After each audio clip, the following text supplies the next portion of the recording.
Welcome back to the channel. ఈ balance షీట్‌ని చూస్తే హెడేక్ వస్తుందా? అసెట్స్, లయబిలిటీస్ కన్‌ఫ్యూజ్ అయిపోతున్నాయా? ఎగ్జామ్‌లో కరెక్ట్‌గా రాయకపోయి మార్క్స్ కట్ అయ్యాయా? ఈ వీడియో స్కిప్ చేసావంటే బ్యాలెన్స్ షీట్ ఎప్పటికి రాదు నీకింక. Okay. So, trading account, profit and loss account already చెప్పేసిన ఆ format.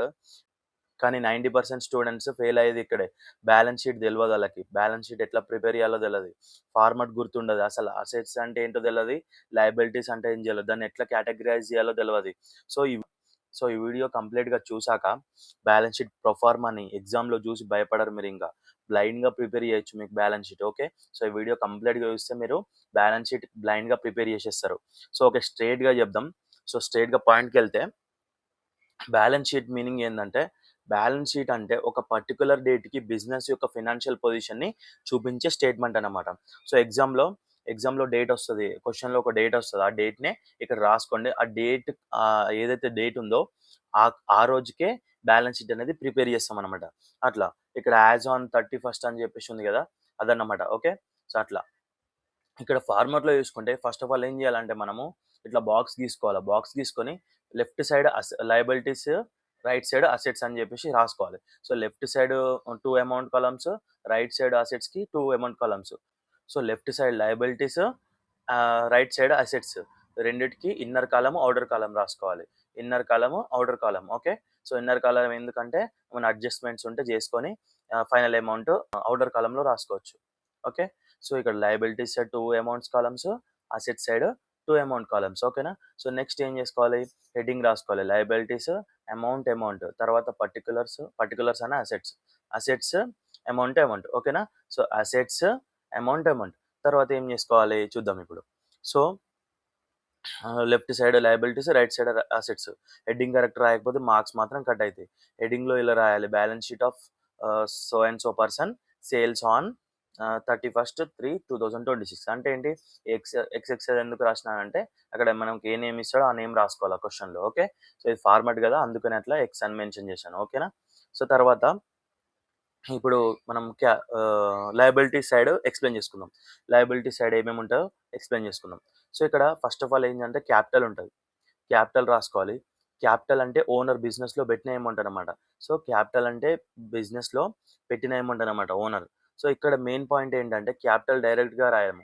Trading account and profit and loss account నుండి నెట్ ప్రాఫిట్ తీసుకొని క్యాపిటల్ అడ్జస్ట్ చేస్తామన్నమాట. సో, దాంట్లో నెట్ ప్రాఫిట్ కలుపుతాం. తర్వాత ఇంట్రెస్ట్ ఆన్ క్యాపిటల్ కలుపుతాం. డ్రాయింగ్స్ లెస్ చేస్తాం. ఇంట్రెస్ట్ ఆన్ డ్రాయింగ్స్ లెస్ చేస్తాం. ఆ తర్వాత ఫైనల్‌గా వచ్చిన అమౌంటే ఇక్కడ ఔటర్ కాలమ్‌లో రాస్తామన్నమాట. అది. ఓకే. సో, ఈ అడ్జస్ట్‌మెంట్ తర్వాత వచ్చిన అమౌంట్‌నే ఔటర్ కాలమ్‌లో రాయాలి. క్యాపిటల్స్ అని లయబిలిటీస్ సైడ్‌లో రాయాలన్నమాట. ఓకే. నెక్స్ట్ తర్వాత సన్‌డ్రీ క్రెడిటర్స్. సన్‌డ్రీ క్రెడిటర్స్ అంటే ఏంటో చూసుకుందాం. గూడ్స్ క్రెడిట్‌లో తీసుకున్న వాళ్ళనమాట సన్‌డ్రీ క్రెడిటర్స్ అంటే.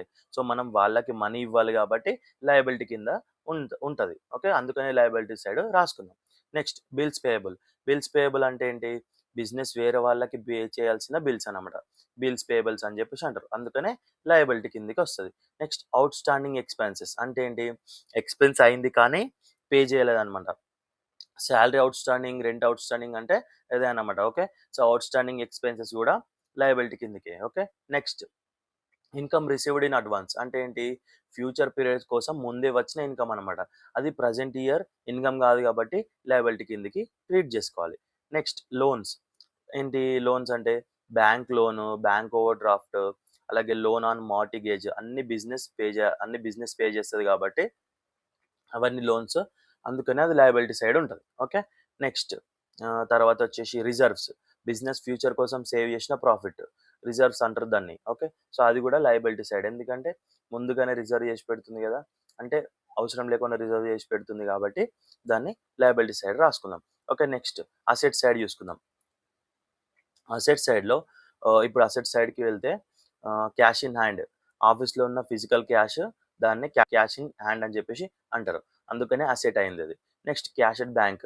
బ్యాంక్‌లో ఉన్న బ్యాలెన్స్ అన్నమాట. బ్యాంక్‌లో ఉన్న బ్యాలెన్స్‌నే క్యాష్ అట్ బ్యాంక్ అని చెప్పేసి అంటారు. అందుకనే అసెట్ సైడ్ తీసుకున్నాం. Next outstanding income. Income earn అయింది కానీ రిసీవ్ అవ్వలేదన్నమాట. సో, బిజినెస్‌కి రావాల్సిన అమౌంట్. అందుకనే asset. Next prepaid expenses. Prepaid expenses అంటే ఎక్స్‌పెన్సెస్ ఫ్యూచర్ కోసం ముందే పే చేసాం కాబట్టి బిజినెస్‌కి బెనిఫిట్ ఉంటది కాబట్టి అది అసెట్ అన్నమాట. ఓకే. నెక్స్ట్ ఇన్వెస్ట్మెంట్స్, బిజినెస్ వేరే కంపెనీలో ఇన్వెస్ట్ చేసిన మనీ అనమాట. ఓకే, అది కూడా అసెట్సే. నెక్స్ట్ సన్రీ డెటార్స్, కస్టమర్స్ గూడ్ తీసుకొని బిజినెస్కి మనీ ఇవ్వాల్సిన వాళ్ళు. అంటే ఏంటి, అందుకనే సన్రీ డెబర్ సన్రీ డెటార్స్ అని చెప్పేసి అంటారు. అందుకనే సన్రీ డెటార్స్ అని చెప్పేసి అంటారు. అందుకనే ఇది కూడా అసెట్ సైడ్ ఉంటుంది.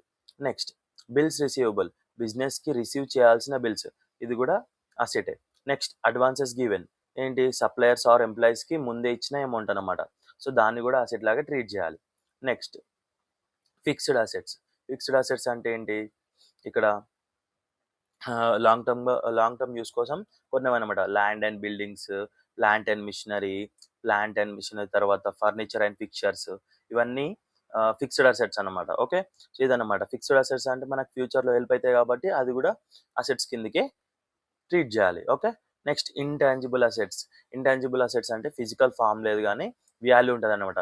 Good will, patent, trade mark, ఇవన్నీ ఇంటాంజిబుల్ అసెట్స్ అనమాట.